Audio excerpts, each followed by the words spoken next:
Welcome back to Self-Made. I'm joined here once again with Scott and Gabby from King's Cleaning Co. As you can also see by their lovely product range in the video if you're watching. If you can't see the video, if you're watching on Spotify or Apple Podcasts, just believe me, there are 4 beautiful products in front of me. We've got the King's Multi-Surface Cleaner, which used to be their glass cleaner. We've got the Probiotic and Enzyme. We've got the Stainless Steel Conditioner, personal favorite of mine, and the Cream Cleanser. This video is not sponsored. This is not a biased interview or Q&A, but they look nice, so we're going to keep them there. We have the lovely Sydney Harbour Bridge right behind us. Very nice view for today, so we figured we had to make the most of it. We already did a podcast together, but how could we not do another one with this here? So thanks for joining me, guys. We're going to be answering some questions that we got on my Instagram and Scott and Gabby's Instagram. And so let's just kick it off with the first question. I'll find a good one to start with. I saw one about starting a cleaning business, so I think we can go straight into that. Okay, I can't find the question, but I know there is one that says, what budget do you need in order to start a cleaning business? Now, good question. I'll start. Personally, when I started my business, I had about $400 in the bank. I used my grandparents' vacuum cleaner when I first started, so I didn't have to buy a vacuum cleaner, which I think would be the biggest expense when you start out, because the products, you can use a plastic bucket to store them in. All of that stuff is really cheap. Even advertising, if you want to get flyers and all that stuff done, pretty inexpensive. So I would say if you are buying everything and you don't have access to a vacuum cleaner, which is the most expensive, it's probably going to be around $400 or $500. Now, my budget was $400. I spent half of that on flyers. That was just printing costs to print 200 flyers at Officeworks. They did not land me a single client. So the other $200 went towards a paid Facebook ad that also didn't get me anything. And I'd say $100 I actually spent on cleaning products. So what about you guys?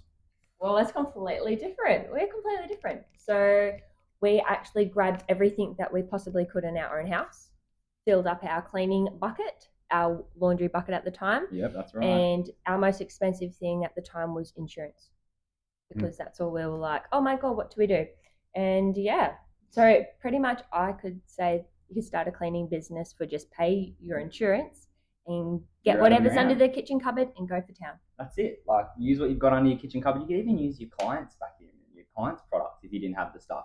Starting a cleaning business, you could literally do with $0.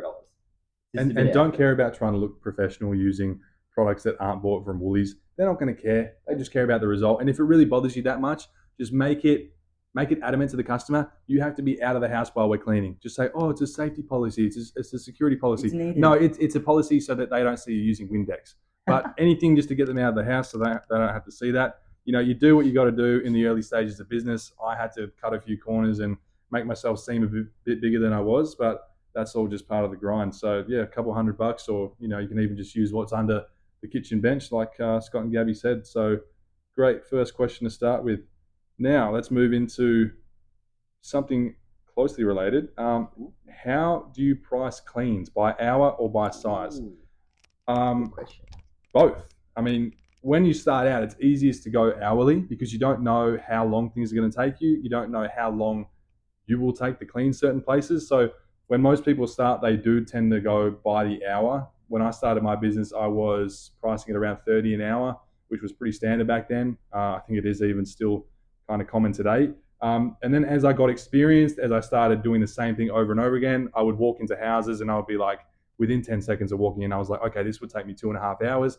I could charge, $50 an hour, but then I'm constricting myself because if I actually do take less time than what I thought, I'm still only able to make $50 an hour. So that's the kind of point where you want to start charging by the job, because that doesn't lock you inside a box or give you a ceiling where you can't really break through. Because when you charge by the hour, you're pretty much penalizing yourself for being good at what you do. So charging by the job is very important. I know you guys would do the same thing, and it's why you have a profitable cleaning business, because you know how to price. So what's your experience with quoting? Oh, the same thing. I think like early on in the days, I think we did bathroom cleans for $30 a bathroom for both of us. I don't think we made any money on that one, did we? But yeah, I think you live and learn. You'll start out, you'll find your rate, and you'll sort of figure out what makes you money and what doesn't. But you're probably going to lose some money figuring that one out. That's for sure.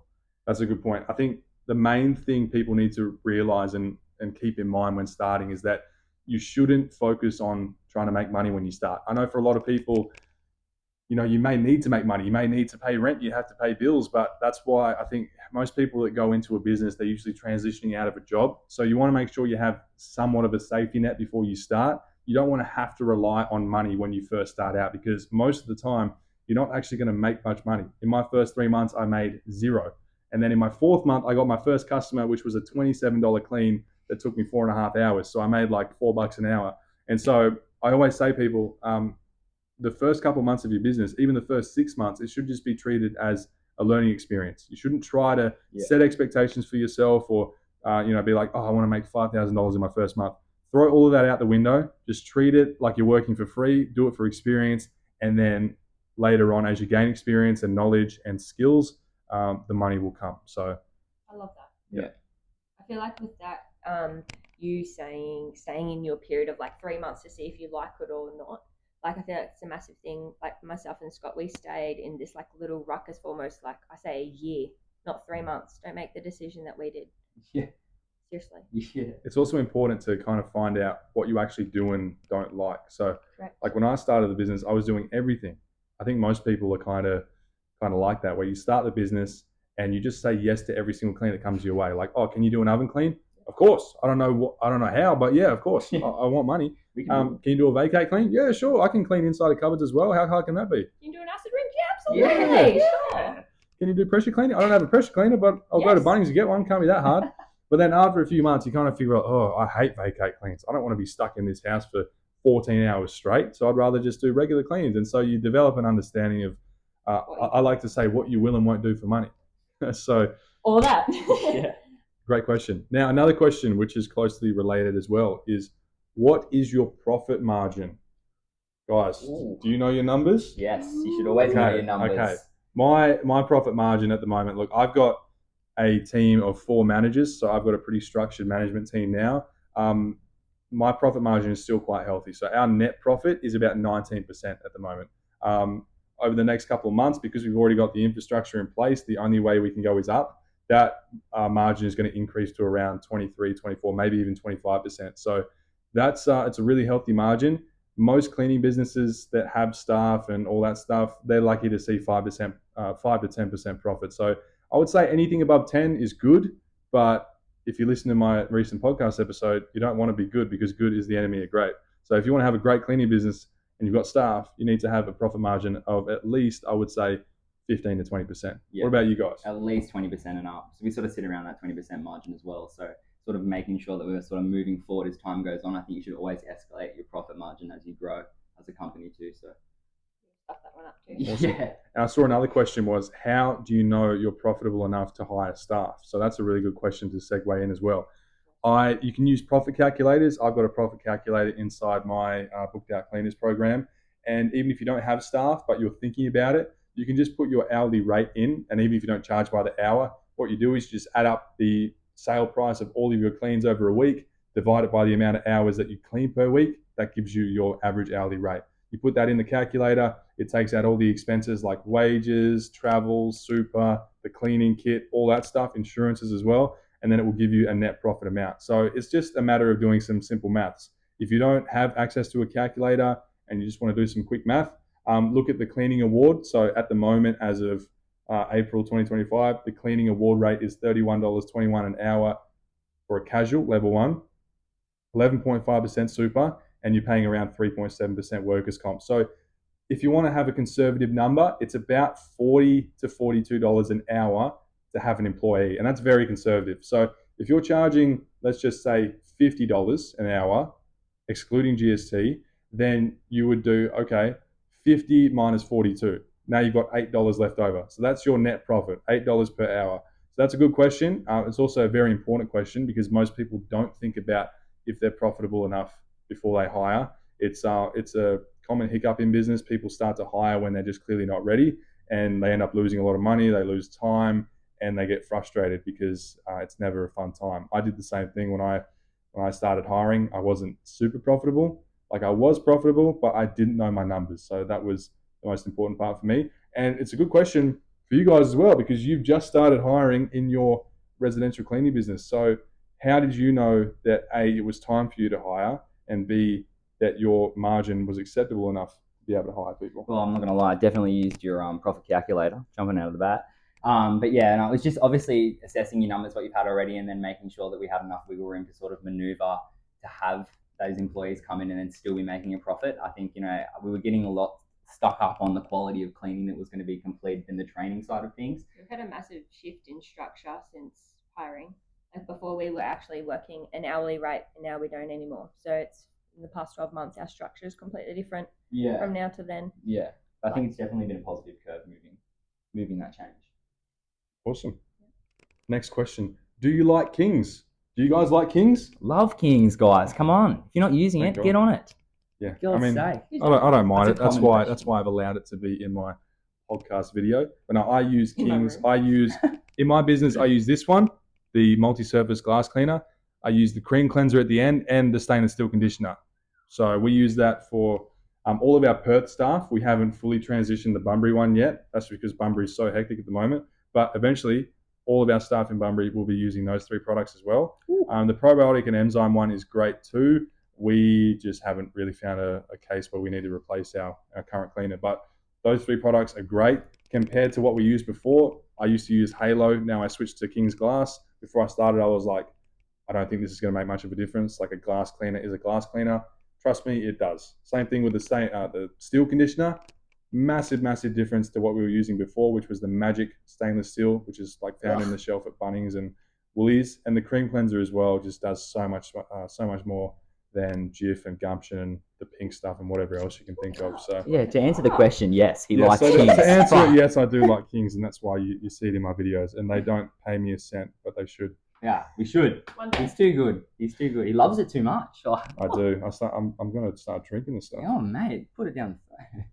Next question: how to clean quicker and more efficiently? Well, first you use Kings. I mean, you can. Well, methods and techniques. Methods and techniques. You want to get better products. That'll help you clean faster. Sure. You're going to clean these windows 10 times as fast if you use this compared to Windex. So first order of business is making sure you've got the right tools, because without the right gear, you've got no idea, right? So get the right products. And look, I think as well, just it's time. You need time in the role, and you need time to develop, which is why when people start hiring as well, they'll hire an employee and they're like, oh, they're so slow. They're taking an hour to clean a bathroom. I don't know how I can keep them on. We're not going to be profitable. It's like, yeah, you've been doing this for like 5 years. This is their first 5 minutes on the job. Give them some time to develop and get better. And also, you know, just developing your own little systems. So like when I clean a room, I pick a certain point. I work in a clockwise direction. I go up and down. I have little techniques where I can dust skirting boards with a feather duster rather than wiping them every single time. Just these little time savers in every clean adds up over a long period of time. And if you just shave off 15 minutes of clean, that's a quarter of an hour. So think about over 52 cleans, which is 1 clean a week over a year, how much time and therefore money you'd be saving. So those are a few tips. Do you have anything else to add to that? No, I completely agree with that. I think it comes down to, you know, methods and the products that you're obviously utilizing and what you're cleaning. It's going to come in time. You're obviously going to get faster and faster. There's many different ways to clean it. It's about assessing what you're cleaning, how dirty is it, and then basically moving on with what products and the method from that. And if you're just sticking to one method, then obviously it's going to take you forever. You need to have a method for something that's not as dirty as something that is clean, you know? Beautiful. All right. Next question. Do you use AI in the business? What kind of question is that? Do you use cleaning products in the business? Of course we use AI in the business. What type of AI? Yeah, you can't really get by without using AI in 2025. I mean, if you're not, you can, but you're at a massive disadvantage. It's like everyone else is starting the 100-meter race 40 meters down the lane. It's like, of course, all my emails are written through ChatGPT. All of my video modules, I start the framework of that video and the script through ChatGPT. Anything, like I sent out an email today to a customer that owes money. I just said to ChatGPT, here's the context. We contacted this person so-and-so amount of times. They owe this much money. Make it sound direct and formal, and also insinuate that we will be taking legal action. It sent me the email. I sent it to the client, and we'll probably hear back from them tomorrow, because we've done that a few times and it always works. So yes, we use AI a lot. We also use it for location routing. So when we schedule our jobs, inside Jobber, there's actually an AI feature where it will condense all of your jobs into the most optimal areas so that it minimizes travel time between jobs. So there's so many ways you can use AI. if you're not using AI in your business, you're really, really going to be far behind. And just start with ChatGPT. It's the best tool. So many people are using it, but I also see so many people that are really slow to the jump, and they need to get on it. It's as simple as just asking it a question. If you have a business problem, just go to ChatGPT, say, this is the problem, this is a bit about my business, what would you do? And Use it to help ChatGPT you. will tell you. Use it to help you. You can use it to help you. Use it as a bit of a crutch. If you want to quote an office clean, it's your first office clean, write it into ChatGPT. See what ChatGPT thinks. ChatGPT is like a big, it's like a big aggregator for all sorts of information that's been passed through it around the world. So there's been thousands of other cleaning business owners before you that have pumped ChatGPT full of information that it has now optimized and can now act as like your CMO, your CFO, your COO. And so I use it religiously. I pay for the most expensive plan on it, and I get my money's worth. So what about you guys? What AI tools? Yeah, we don't actually pay for ChatGPT, to be honest. We just use the free plan. So like I use multiple different AI tools. ChatGPT is probably my favorite, to be completely honest. At what it always jumps back to. It seems to be the easiest thing, not to sort of take what you're writing, but you can sort of edit your wording and make sure that you're coming off correctly. I think it's important. I think it's obviously helped a lot of people coming into those awkward kind of conversations, like Jason said, had to talking to a client about payment. Maybe wording things that you struggle to word can be really helpful with AI, and getting some structure into your business and some background if you haven't already tried it. Would you say the same? I'm the worst at writing, so it's helped me a lot, honestly. Yeah. You're bad at grammar too. I think that's the best use case for ChatGPT is just writing emails, writing proposals. I have no idea how to make something sound super professional, and like the legalities of things, and how to make it sound legal and professional at the same time, and also making sure I don't miss anything. So any contracts I have, I always just paste it into ChatGPT, and I'm like, are there any holes in this? Is there anything that we need to patch? Does this all sound right? Is this in accordance with West Australian law and legislation? And it will come back. It'll be like, actually, you should probably add a clause for this, or you should probably word it like this. So it's really good for that. And I didn't know that you could use it for free, so that's even better. You don't even need to pay for it. Don't even need to pay for it. It's like using Google now, except it's like a whole nother dimension of. Anyway, we can go really deep down. AI is a big topic. That's a can of worms. What's another good question? That's a good question. Oh, this is a good one. Should I do a course before starting? Ooh. Yes and no. Like, should you? I mean, yeah, but you don't have to. Like, I didn't do any courses before I started. I tried looking for them, but there just weren't any that I could find. I don't think anyone was actually doing this when I started 5 years ago. I tried an American one. I tried Speed Cleaning by Debbie Sardone, which isn't even about like growing a business. And it just doesn't apply over here. It's hard to find things that are relevant in other countries to Australian laws and the way we clean and the way we talk. And so I started with no knowledge, no course, and that's probably why it took me 6 months to make decent money. But now, like, I've got a course myself, or a bunch of courses. I've got a community. People in there are seeing success within 2 weeks of starting. We had someone come through that started their business, and within 4 weeks, they had 2 commercial clients, and they were fully booked out in the residential sector. And they've already come to me and they're like, I'm ready to start hiring.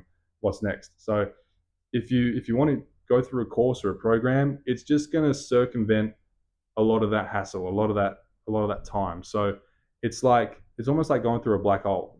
you can travel the whole universe, or you can find a little black hole and take off 200 million light years from your journey. So true. You're right. I think it comes down to, like, you can either sit there and try and figure it out yourself, or you can learn off someone that's already done it and gone through all the mistakes, right? So like, there's two ways you can learn. You can learn from the school of hard knocks, which is by doing it yourself and failing and getting up and dusting yourself off and doing it again and learning from those mistakes. Or you can learn from the school of prior learning, which is when you learn from someone like me who's done it for 5 years now and knows the ins and outs and knows how to fail and succeed. And then you can just cut through all of that BS and just get to where you want to be faster with a more informed decision-making process. So that is what's great about courses and programs, but you don't have to. I don't try to make people do mine.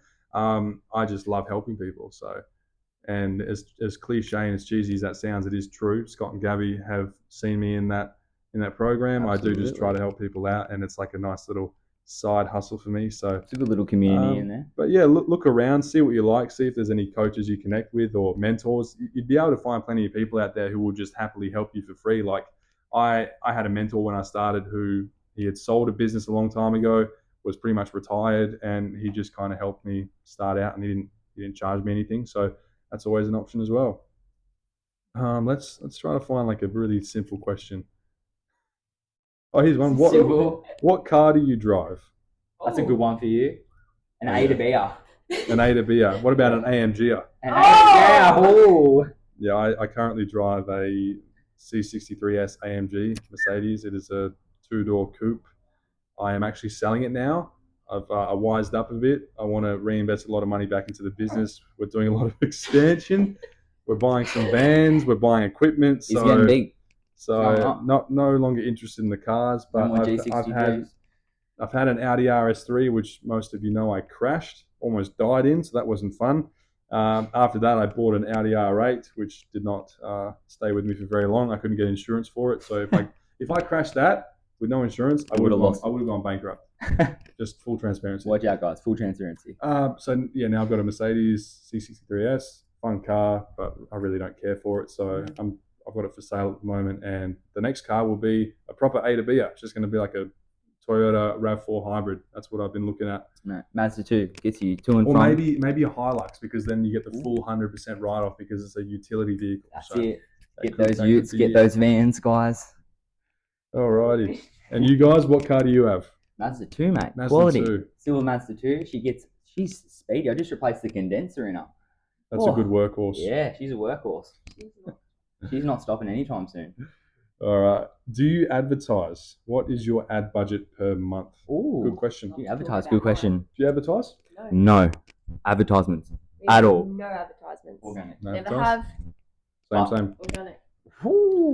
But if we do want to advertise, if the organic isn't going as well, we have a lot of taps we can turn on, like turn on the Facebook ad campaign.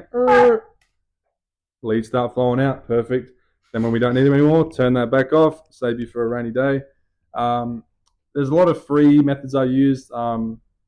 There's a lot of free marketing methods. Like I posted a course recently inside Booked Out Cleaners for basically a cold outreach system for reaching out to commercial businesses. Scott and Gabby actually used that system to get some clients, and that was completely free. They didn't have to pay anything to use that. So I always try to tell people, maximize what is free. Maximize what is free and what is organic before you start looking at paid ads. Paid ads are a great supplement, but if you can build a business on top of organic, then you not only don't have to pay anything, but you get much, much higher quality customers. Because you think about it, my customers see me on TikTok. Some of them might follow me on TikTok for 6 months and watch my videos over and over again before they ever book with me.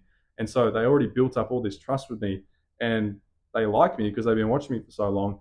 And so it's actually so much better to have that organic lead source than paid. But paid is still great. I've got friends that built really big businesses off of Google ads. And in terms of budget's really important. You want to make sure you know exactly how much you need to spend in order to get a customer. You need to know how much your customers are worth. And then you have to reverse engineer all of that. So very good question. But no, all three of us just use organic.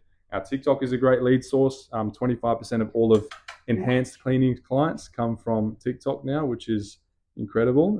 But yeah, organic for the win. Yeah, organic definitely, I think, is a better option anyway. I think if you're going to jump to the sponsored stuff, it kind of gets down people's throats. I think people don't want to see ads, every third post when they're trying to scroll things. So like, if you can sort of back that off as a company and make it more enjoyable, I think that kind of works well. Yeah, awesome. All right, next question. Best ways to get commercial clients. Is email and cold calling a good approach? All right, I'm gonna go right out the gate and say, when you say best, I'm going to assume like best as in cost effective, effective as in it works, like it's predictable. So for that reason, I'm going to say the best way is probably just Google Ads. Okay, it's the most predictable way. You can turn a button on, you can start getting leads come through. It's not cheap. I've got a friend that does this. He's got a $5 million a year business in Perth. He's also on TikTok, so you might know who that is.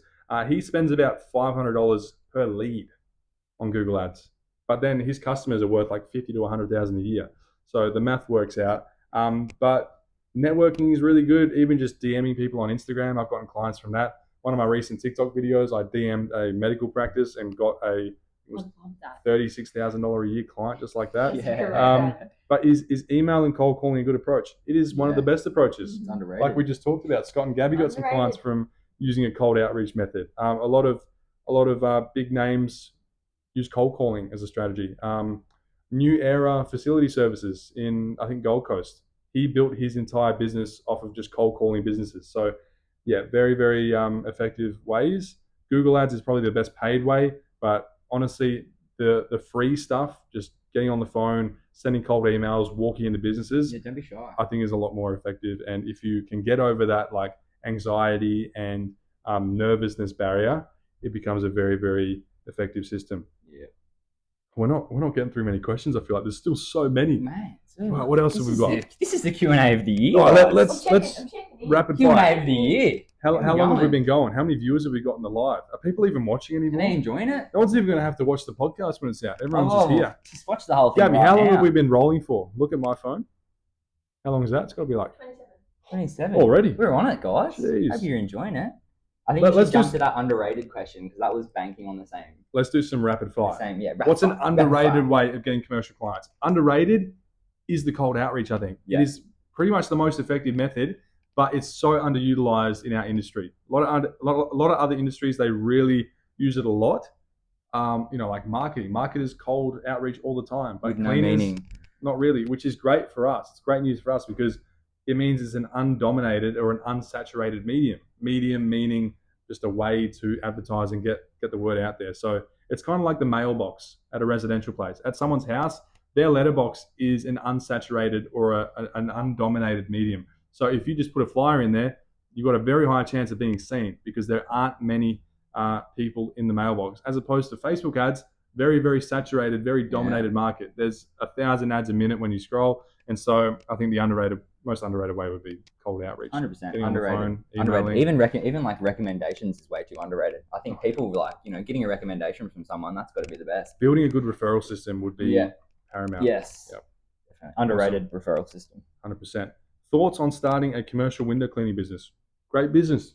Do it. Great business. Get an RO system. Boom. It can be tough to scale, but if you're just a solo operator, you can easily make 150, 200K a year and not have to worry about staff ever again. So And great you're business. outside. And you can build that whole business doing cold outreach. Just walk into stores, call them on the phone, say, hey, I'm a guy with a squeegee and a window pole. Do you need your windows cleaned? Yep. All right, perfect. I'll come by tomorrow. I'll give you a quote. There you go. You just built a business. Go to all the hair salons. That's it. All the hair salons, go to all They the got a window. go to the clean it. shopping centers.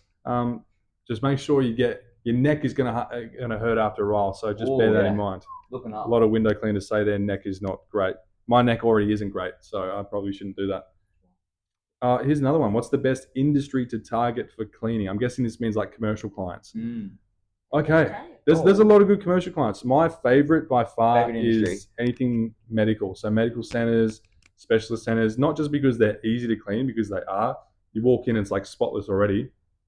But They need it. during a time of recession, during a time of pandemic, like a lockdown, these places are always going to be open. They're always going to need cleaning, and money will never be an issue. So for all those reasons, medical, anything to do with medical, like specialist centers, medical clinics, even like physio places as well, chiropractic, dental, all of these are great, but medical and specialist centers, they are my favorite customer. They also pay a lot more on average than the other customers we have.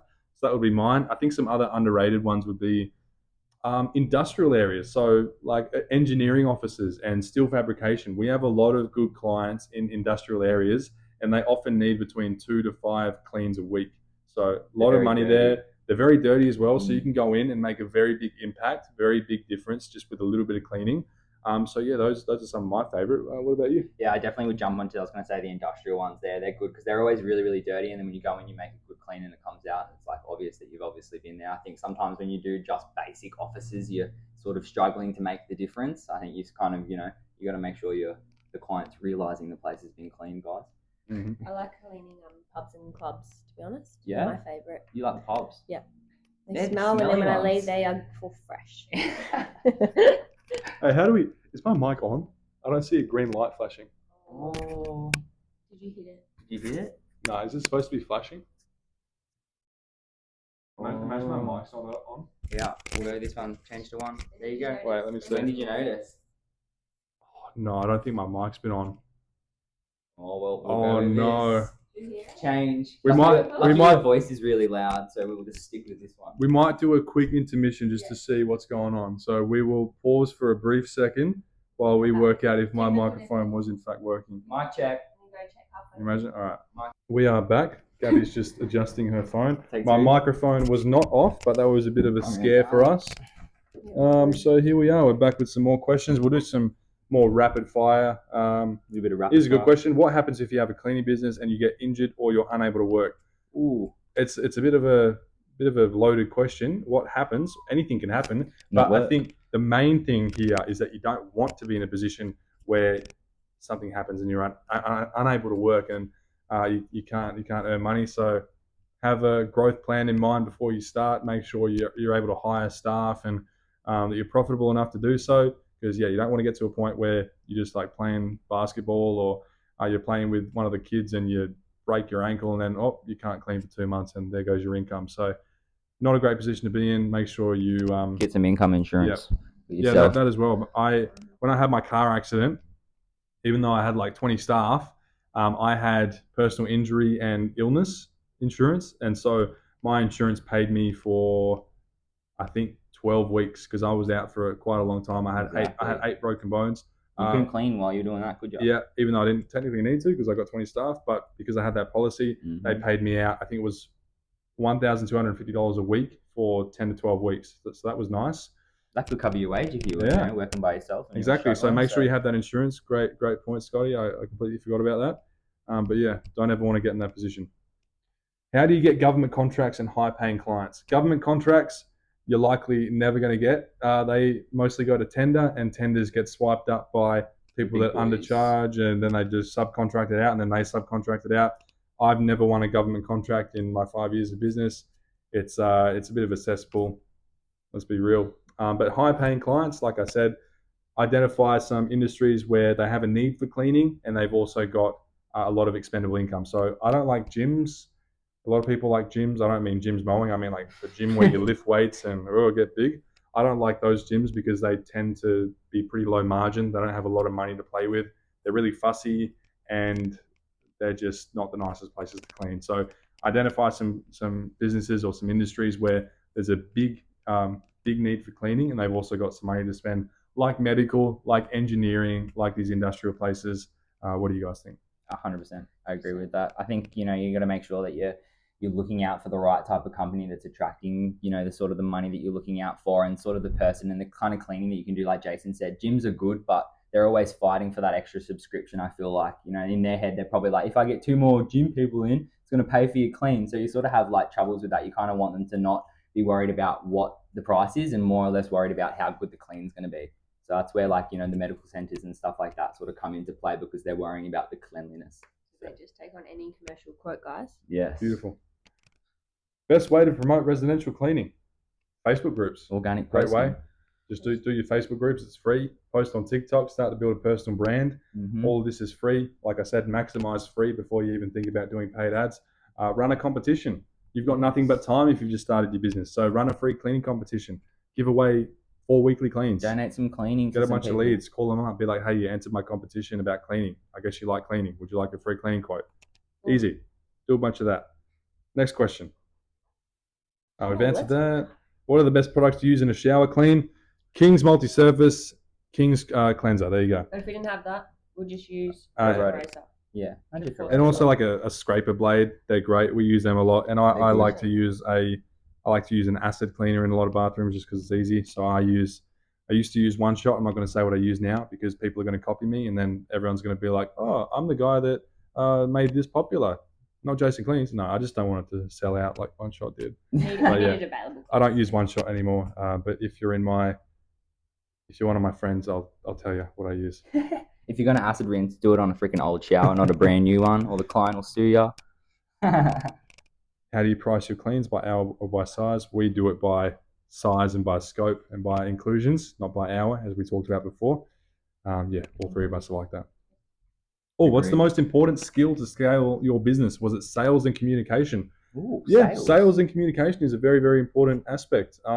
Cleaning is a pretty important skill. But I think the most important, I'd say all of them, to be honest. You want to be a very well-rounded, you kind of have to be a jack of all trades when you start.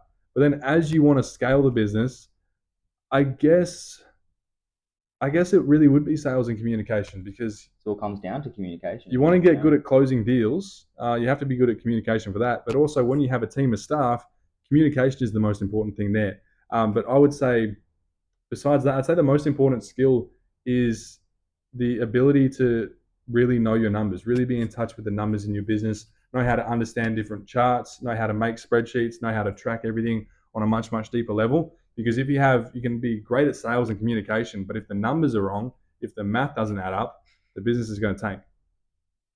So that's my answer. Hell yeah. Love it. I love that you think about the numbers first. I jump to cleaning first.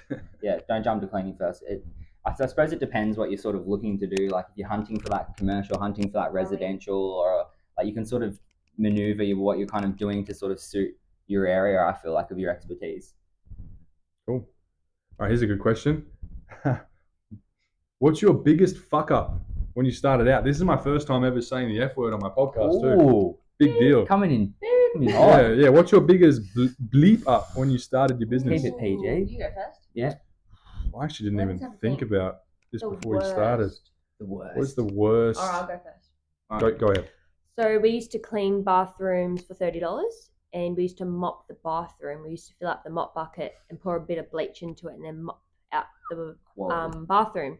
And we were cleaning an ensuite, and this ensuite had beautiful carpet. And as we pulled the mop up, the mop bucket went over and bleached his whole entire wardrobe. All over the floor, like to the point where it was in the wardrobe area, other wardrobe area, out past the door. So we had to replace all this person's carpet, and We never. were towels trying to soak it up straight away, and then he came around the corner, and I was like, I'm so sorry, mate. Like, Insurance? This has just happened. No, I didn't actually claim through insurance. I did it myself. I paid for it myself because you got to worry about that. Your increase of your thing every year. So I actually forked it out myself because it wasn't too big. It was only in the wardrobe area that we've removed and replaced. I think if it went into that living area, it would have been straight. One of our cleaners spilled bleach on a bit of mink carpet. Ooh. Tiny little blocks this big, and we had to spend, I think it was $4,000, but we went through insurance, so yeah, they covered it. But yeah, don't put bleach near carpet. Not a good idea. Yeah, keep water sources Isn't it away. funny that bleach is the worst? Yeah, Nothing else. Run from bleach. Okay, this is from a customer. Someone. Oh, a customer. I love a customer question. I need a cleaner for a potential customer, I should say. Okay. She says, I need a cleaner for my place, but I'm reluctant or anxious because I'm worried about a stranger being in my home. Let me just say, very, very valid concern. If I wasn't in this industry, I'm just by nature a very paranoid and anxious person. I would feel so weird about letting someone into my house because it's such a personal thing. Like there's not many trades, not many businesses that need to actually come into your house and especially be there when you're not there. So yeah, it's a very big deal. I think the main thing is just to do a bit of research. Make sure the business that you're going with, they are established. I'm not saying that people starting out aren't as trustworthy, but as a customer, you want to make sure you're going for the person with a good reputation, good reviews. They've got good insurances, and they got a proven track record of being a good service. You don't want to go. Sure, you can find someone who just started out. That's great, but I think a lot of the time you don't want to take that chance. So. And it's a big chance too, because as Jason said, you're going into people's houses too. And I think that's a big responsibility as us as cleaners that we take on all the time. When you walk into someone's house, it's their private space. So you need to make sure that, you're being respectful. And I think if a client, client's first worry is you coming into the house. So it's your job at that doorstep to make them feel comfortable and to let you into their home. You know what I mean? I think residential cleaning is a little bit different to commercial, but there's still that same, responsibility of, is this person going to clean my space and protect my investments within my home? 100%. I would recommend be prepared to spend a little bit more money than what you might potentially be looking at, and just take your time. You don't have to rush that decision. Make sure you do a lot of research. Make sure the business that you're going with has a good track record, good reviews. Pay good attention to the reviews. Pay very good attention. If there's some bad reviews talking about, there could be a review where someone accused them of theft. There you go. Steer clear from that business. Even if it's not a real review, you're better off just going to the next place as a customer. This is from a customer's perspective. It's easy for us to say like, oh, but that business may not be bad. Maybe it was a false review. Maybe, that person's starting out, but maybe they're great. Maybe they are. But as a customer, don't want to take that chance. I also just realized I didn't answer. Why have I got two mics on me? Because that one's off. No, it's been off the whole time. Oh. Yeah, it goes off for some reason. Don't worry, I'm on it. All right, as long as we can hear it. I just realized I didn't answer what was my biggest fuck up when I started? So my biggest fuck up when I started was just not getting clear on what I want to do. Get that mic out of my face. It's on. It was on the whole time. Don't worry. You need that wide door, but you need that. It's working. Trust me. Oh. Keep it over this. There's not feedback. Oh. Look at this guy, amateur. Anyway, my biggest fuck up when I started, I didn't get clear. I didn't get clear on what I wanted to do, what things I didn't want to do, and so I was doing cleans that I hated, and I wasn't doing great work, and then I get really negative feedback from the customer. If you go all the way back down my TikTok, one of my first videos that I posted, I talked about my worst day ever. I got assaulted and abused by a client because a vacate clean I did wasn't up to standard. I spent 22 hours straight there from 4 a.m. on a Saturday until 2 a.m. on the following Sunday or Monday. I can't remember what it was. 22 hours straight. I even called in my dad and my sister to help. They remember it pretty well. Next day, got a call on Monday saying that there were some things that were missed. Immediately went back there, thought I was doing the right thing, and I was. And then the client was literally face to face with me, this far away from my face, yelling, screaming, spitting. I can feel spit hitting my face from this woman and just going off. And Stacey's with me too, because I knew it was going to be like that. I called Stacey. I was like, hey, can you come with me? Because I feel a bit uncomfortable about this. I know it's... She didn't care that Stacey was there. And she was actually going up to Stacey and she was being like, oh, how shit is this guy? How fucking terrible is this clean? And Stacey's like nodding like, oh, yeah, okay. And it was like, it wasn't even that bad. The clean wasn't perfect, but it wasn't bad enough to the point where I should be getting spat on, you know what I mean? And like, she was shoving me up against the wall. She was pushing me around. And so that all came because I didn't get very clear on what I wanted from this business, what I wanted to do, what I didn't want to do. So I'd say that was my biggest mistake. There's so many things we could get into with like losing money and just mistakes I made along the way. But I think that was like one of the biggest fundamental mistakes I made when I started. So yeah, That's a solid one. That's why I don't do vacate cleans now. That's why I don't do vacate cleans. We do vacate cleans at enhanced cleaning, but only for existing customers that we know are not psycho. Because I don't want to have to deal with. I don't want to sound mean, but no, I'm not going to get into that. He's a bit hurt. But I'm still a bit traumatized by that. A funny story as well. This same lady that abused me, 2, maybe 3 years later, this was recently, she booked a cleaning quote with us. A regular, like, weekly cleaning quote. They always I saw the name come through. I saw the address. I was like, that address sounds familiar because this is burned into my mind because this is a traumatic core memory for me. And so I looked at the name. I went back in my emails from years ago. I'm like, that's the woman. That is the crazy woman that spat all over me and shoved me against the wall because of a vacate clean. I rung Stacey up. I was like, Stace, no. I do not want to do this quote. Can you go and do it? And then Stacey actually forgot to go there. And guess what happened? Because Stacey forgot to show up to the quote. The woman called Stacey up, abusing her. Did the same thing she did to me over the phone this time. And so we're like, people like that just don't change. No, they don't change. 3 years later, she's still the angriest. Never. Go outside, get some fresh air. Your life isn't that bad. You live under a roof. You get fed every day. She gets.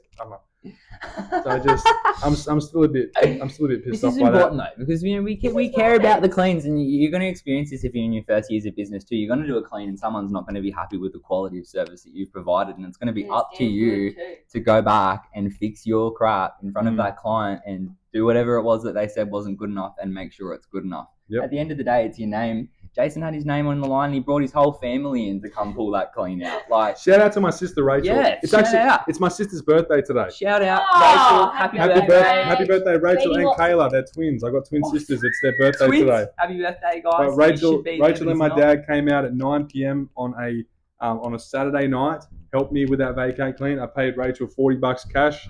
She was happy with that. Paid her more. She didn't have to deal with the fallout of that. So yeah, shout out to Rachel. She might even be watching this live right now. She follows me on TikTok. Happy 15th birthday, by the way, kid. I'll be back home soon. I'll give you some presents, maybe, if you're good. If you're nice enough. If you're nice. She's so mean to me. Yeah, she always makes fun of me. I'm saved in her phone. My contact name in her phone is Janitor Boy. Janitor Boy. Sounds like a superhero. Yeah. She's funny. Sibling rebels. All right. What's maybe one question we can end on? We got a good one. We got a good one to finish. What are some of your favorite apps and programs to help the business work without you? Connect Team, Jobber, Xero, great accounting software. PandaDoc, I love PandaDoc for all my proposals and contracts and things like that. ChatGPT, It's not a software, but getting a VA, you can get a VA by going to a website like onlinejobs.ph and getting a VA there. My VA is like cornerstone of our business. She's amazing. Yeah. Are there any questions you want to ask me, or vice versa? Do you have any questions you want to ask me? Oh, any questions for the big man? I've got a question for you. What are we going to have for dinner? We're going to have for dinner something enjoyable. If anyone knows locations of Sydney in the middle, Yeah, let us know in the next 10 minutes. In the This next 10 podcast won't minutes. be up. it's going to be huge. Anytime. No, the We're guys will live know. right now. What are you talking about? Anything. What are you How do talking you about? guys reckon that went? Is that a question I see? What is the? Hang on. Right. Hang on. Get out of the way. What is the best insurance for a self-employed? All right, let's end on this one. I have to Alright, jump we'll out end of on my this seat. one. We'll end on this one. Last question for you. Obviously, can't recommend a I'm specific gonna start out by insurer. saying these are the insurances you do need. So you need public liability insurance. That covers Definitely. you for damages and things around the house or the properties you clean at. You need Make that. sure you've got public liability. Make sure you have a broker go over it so they know all the conditions and the little terms nuances of the insurance are fit for your business. And make sure you have personal injury and sickness, because you don't want to be like me and get into a car crash, but then not have that. So luckily I had that because I got a little bit of money, which helped cover some of the cost of the car that I lost and didn't get an insurance payout for. and cover So, that income, because that's what you and if need, you're not staff, especially. Get workers' comp. Yeah, manage your liability. Workers' keep going, comp. I've so on and so I've forth. got managers liability insurance as well. I don't actually know what that does, but my broker told me to get it.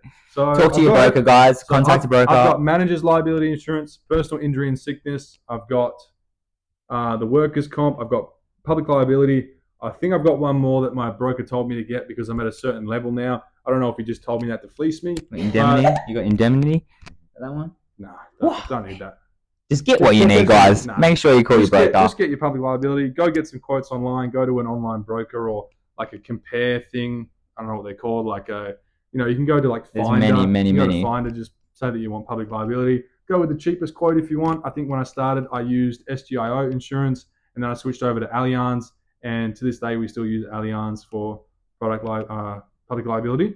And they have paid out all of our claims so far with no hassle. So they're great. Shout out Allianz. Oh, shout out to Allianz. Well, Also, shout out Amy Insurance. They followed me on TikTok. I was previously with Amy Insurance, but then they didn't want to insure me when we went to forensics. So no comment, Amy. Maybe I should unfollow. I'm one of like 12 people that Amy follow on TikTok. I don't know why. Maybe they want to work with me. Oh, lucky. I'd be so down for that. They definitely got some deep pockets.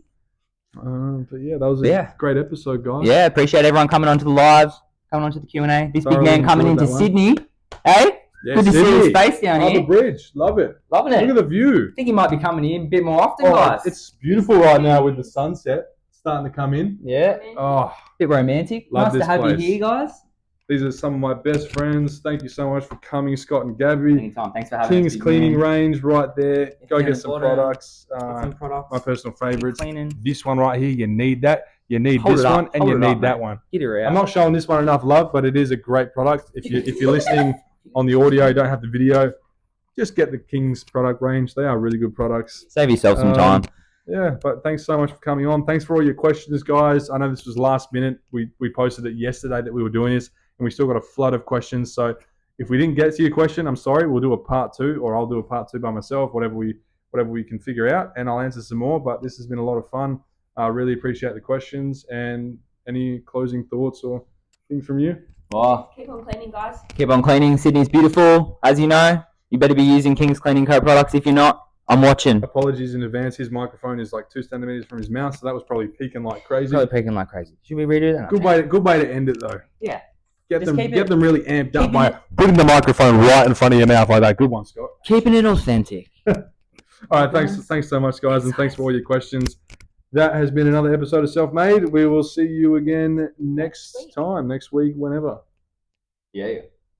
All right. Wait for the next podcast coming out. Yes. King's podcast. What? Adios. Adios.